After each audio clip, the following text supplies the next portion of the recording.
तर आता आपण जाऊया बोरिवलीमध्ये, ज्या ठिकाणी प्रकाश सुर्वे आयोजित मागाठाणे दहीहंडी महोत्सव हा देखील आता साजरा केला जातोय, ज्या ठिकाणी खरं तर सकाळी मोठ्या प्रमाणात तयारी सुरू असल्याचं आपण पाहिलं होतं आणि आता गोविंदा या ठिकाणी दाखल व्हायला सुरुवात झालेली आहे। गोविंदांचा उत्साह हा शिगेला पोहोचलेला आहे।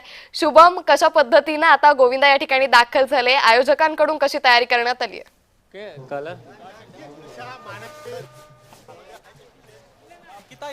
तयारी सुरू गोविंद गोपाला अशा पद्धतीने घोषणा देत या ठिकाणी सध्या बघू शकतो साइड लाव बाई पोहोचलेले आहेत। हे पहिले असणार आहे जे इथे सलामी देण्याचं काम करणार आहे। बघू शकतो उत्साह त्यांचा कशा मोठ्या प्रमाणात आहे, सगळ्यांची काळजी घ्या। राज सुर्वे आपल्या सोबत आहेत। ॲम्ब्युलन्स पश्चिम उपनगर म्हटलं की तुमच्या हंडीची नेहमी चर्चा असते, यावेळी हंडीचं वैशिष्ट्य काय? आम्ही ह्यावेळीची जी आपलं दहीहंडी उत्सव आहे ते महिलांना प्राधान्य देणारं, महिलांना प्रोत्साहन देणारं यावर्षी आपण आयोजित केलेलं आहे।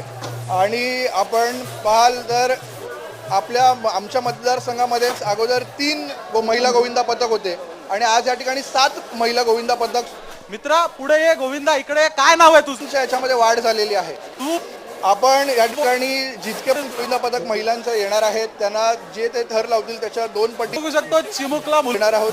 त्याचबरोबर जे 8 थर लावणार आहेत सर्व गोविंदा 25,000 रुपये। कुठेतरी आता पावसाला देखील या ठिकाणी सुरुवात होत आहे। रिमझिम पाऊस जो आहे तो बरसताना दिसून येत। मुळे खरं तर हे सरकार आलं, त्यासाठी आज हे स्पेशल डे। तर आज मुंबईसह ठाण्यामध्ये देखील गोविंदांचा उत्साह हा शिगेला पोहोचलेला आहे। बाल गोविंदा या ठिकाणी पोहोचलेले आणि त्यांच्याकडून आता सलामीसाठी तयारी केली जाते।